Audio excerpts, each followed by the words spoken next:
Então, partindo aqui da ideia dos planos coordenados, né? O zx, o zy, o xy, nós podemos representar no espaço pontos. Então, por exemplo, vamos pegar aqui a primeira representação. Então, suponha aqui o eixo z, eixo x, eixo y,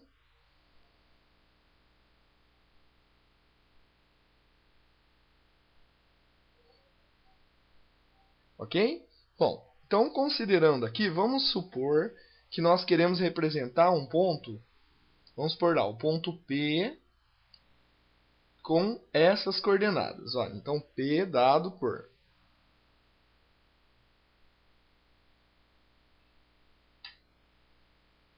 Vamos colocar aqui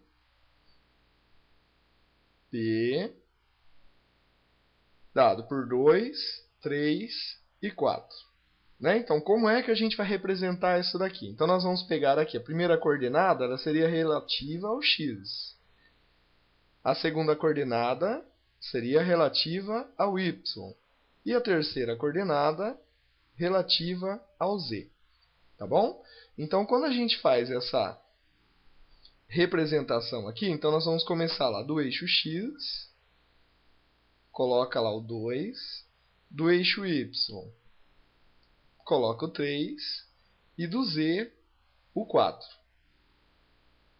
Tudo bem? Então, nós temos essas representações aqui. Na hora de marcar o ponto, então a gente faz primeiro o encontro de x e y, né? Faz o encontro aqui do x e y, e aí nós vamos ter que subir, né, do plano XY 4 unidades. Tudo bem? Então, vamos subir 4 unidades.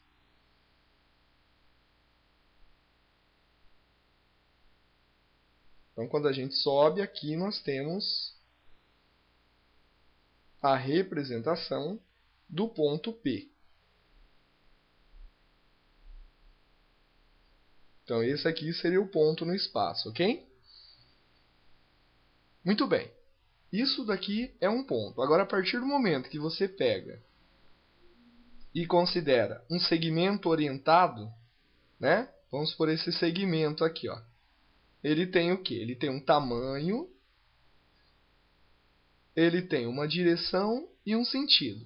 Então, esse segmento orientado, nós podemos chamar ele de vetor. Tá bom? Então, o vetor, ele precisa de um ponto, né? Para que ele precisa de um ponto de partida e de um ponto de chegada. Tá? Então, tendo o ponto de partida e o ponto de chegada, nós definimos um segmento orientado que parte aqui, vamos supor, do ponto O, que é a origem, e vai até o ponto P, que é o destino. Tá? E aí esse segmento orientado, ele é um representante do vetor. Tá? Lembrando que vetor seria o quê? Um conjunto infinito de segmentos orientados com mesma direção, mesmo sentido e mesmo módulo. Tá? Então, esse daqui é um representante do conjunto, né, que é o vetor. Tá bom? Então, é interessante a gente não confundir, pensar que vetor é só essa setinha. Não, esse aqui é um representante dele. Tá? E aí nós temos infinitos representantes com essa direção, esse sentido e esse tamanho, todos paralelos a esse daqui. Tá certo? Então, aqui nós começamos a entender essa ideia dos vetores. Muito bem. Ainda trabalhando com a preparação para a gente entender bem essa ideia de vetores, né? Vamos fazer um exemplo aqui que diz o seguinte, olha, quais seriam as superfícies? Deixa eu colocar o enunciado para vocês aqui, ó. Deixa eu só colocar na tela aqui, ó. Então, que superfícies de R3 são representadas pelas seguintes equações. Né? Então, vamos colocar aqui. Ó. Então, R3. Então, por exemplo, na letra A, né, nós temos a equação que é Z igual a 3.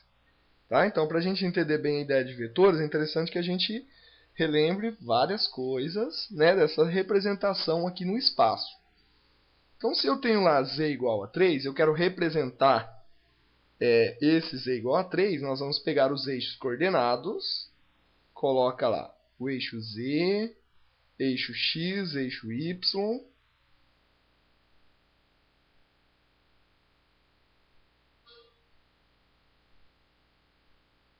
ok? Z igual a 3, tá certo? Então, o que a gente vai fazer? Ele seria, o z igual a 3, ele seria um plano que corta o eixo z no 3. E esse plano aqui, ele é paralelo ao plano xy. Tudo bem? Então, se a gente fosse fazer o desenho, né, a representação disso daqui, a gente tem que lembrar que plano, que a gente faz uma representação finita, ok? Mas ele é infinito. Tudo bem? Então, uma representação desse plano z igual a 3 seria essa daqui, ó. Tudo bem? Então, o que acontece? Ele é paralelo ao plano xy.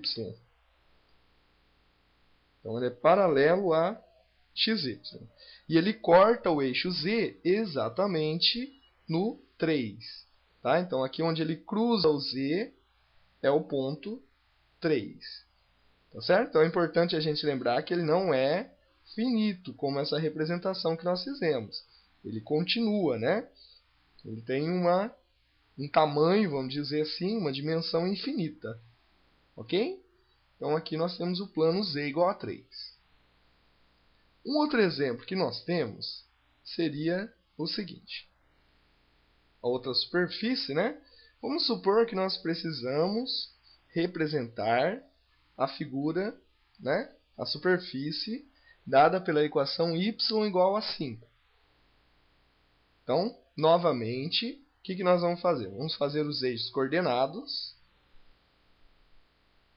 z, x, y. Ok, vamos colocar então os eixos aqui.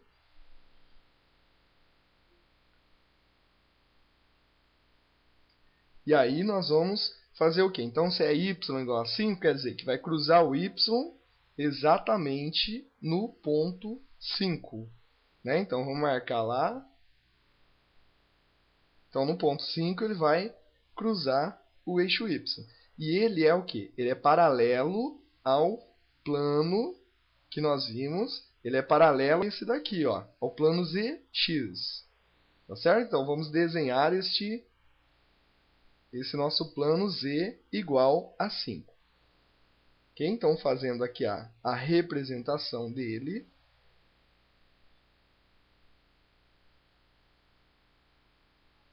Então, ele vai passar exatamente pelo y igual a 5.